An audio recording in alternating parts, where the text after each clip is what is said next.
In this video, we're introducing Zoho, a powerful suite of applications for Ucraft Next users, which supports different business needs from CRM and finance to HR and team collaboration. To get started with Zoho in Ucraft Next, first you'll need a Zoho account. Once that's set, go to Apps in your Ucraft Next dashboard and find Zoho in the App Store. Click Get App. Follow the steps to install and complete the purchase process.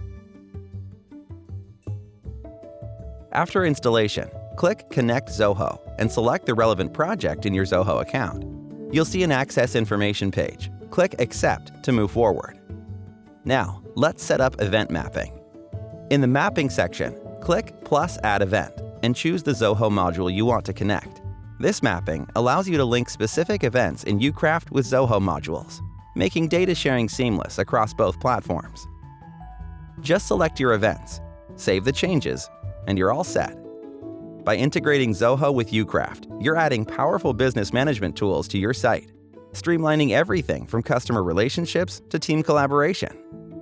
Visit apps.ucraft.com to discover other powerful integrations that would help you automate your business processes.